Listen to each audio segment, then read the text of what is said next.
बिहार की सियासत के दो बड़े नाम नीतीश कुमार और लालू प्रसाद यादव। एक तरफ सुशासन बाबू का टैग और दूसरे तरफ चारा घोटाला का दाग।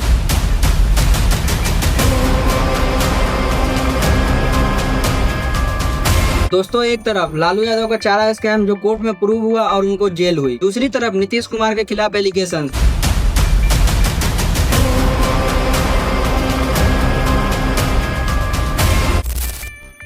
आज हम बात करने वाले हैं बिहार की सियासत के दो बड़े नाम नीतीश कुमार और लालू प्रसाद यादव। एक तरफ सुशासन बाबू का टैग और दूसरे तरफ चारा घोटाला का दाग। दोनों ने बिहार के राजनीति को शेप दिया, लेकिन दोनों के नाम से जुड़े हैं बड़े घोटाले। आज हम बात करेंगे दोनों से जुड़े स्कैम्स के बारे में और लगे एलिगेशंस के बारे में, और पूछेंगे एक सवाल, बिहार के लोग किसके लिए लड़ रहे हैं। तो बिना वक्त गवाए शुरू करते हैं लालू प्रसाद यादव से। चारा घोटाला बिहार का सबसे बड़ा करप्शन केस। यह स्कैम 1980 से 1996 तक चला, जिसमें पशुओं का चारा, दवा और इक्विपमेंट के लिए बने नकली बिल्स के थ्रू लगभग 950 करोड़ रुपए सरकारी ट्रेजरी से निकाल लिए गए। स्कैम का भंडाफोड़ 1996 में हुआ, जब आईएएस ऑफिसर अमित खारे ने चाय बस्सा में रेड की और वहां से फेक डॉक्यूमेंट मिले। इसके बाद सीबीआई ने इन्वेस्टिगेशन शुरू की और अलग अलग ट्रेजरी के अलग अलग केसेस बने, जैसे कि चाय बस्सा, डोरंडा, दुमका और देवघर। इस घोटाले में जो सबसे बड़े नाम सामने आए, लालू प्रसाद यादव, जगन्नाथ मिश्रा, जगदीश शर्मा और कुछ आईएएस ऑफिसर्स और ऑफिशियल्स। अब लालू प्रसाद यादव से जुड़े दूसरे स्कैम के बारे में बात करते हैं,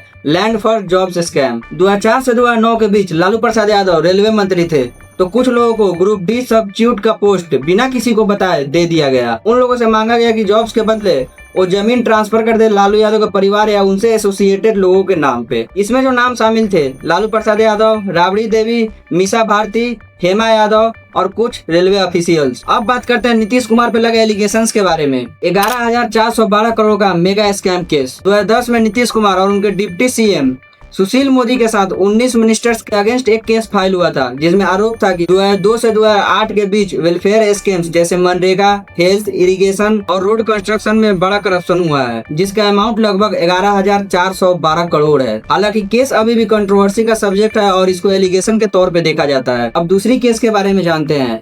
2018 का एक dark chapter, Muzaffarpur shelter home scandal, जिसमें दर्जनों लड़कियों के साथ सेक्सुअल एब्यूज हुआ। शेल्टर होम को स्टेट से फंड मिलता था। हालांकि डायरेक्ट स्कैम में नीतीश कुमार का नाम नहीं, लेकिन उनकी गवर्नमेंट पर मॉनिटरिंग और अकाउंटेबिलिटी के फेलियर का आरोप लगा। दोस्तों, एक तरफ लालू यादव का चारा स्कैम जो कोर्ट में प्रूव हुआ और उनको जेल हुई, दूसरी तरफ नीतीश कुमार के खिलाफ एलिगेशन, लेकिन प्रूव अभी तक नहीं हुआ। लेकिन इन सब में एक बात कॉमन है, जब भी पैसा डेवलपमेंट के लिए आता है तो उस पर सवाल उठता है, क्या सच में पैसा बिहार के लोगों के पास पहुंचा या घोटाले और करप्शन में खो गया। आपसे मेरा एक सवाल है, नेता बदलते हैं, पार्टी बदलती है, लेकिन कहानी वही रहती है। आप लोग एक दूसरे से लड़ते हो, कोई लालू के लिए, कोई नीतीश के लिए या फिर कोई दूसरी पार्टी के लिए, लेकिन सच यह है कि ना लालू के घोटाले ने बिहार को फायदा किया, ना नीतीश के एलिगेशंस ने। तो सवाल यह है कि आप किसके लिए लड़ रहे हो, एक नेता के लिए या अपने बिहार के लिए। मैं आपसे बोलना चाहूंगा, बिहार के लोगों और यूथ का बस एक ही टारगेट होना चाहिए, ना लालू, ना नीतीश, ना कोई दूसरी पार्टी। अब चाहिए सच्चा विकास, हमारा बिहार, हमारा विकास।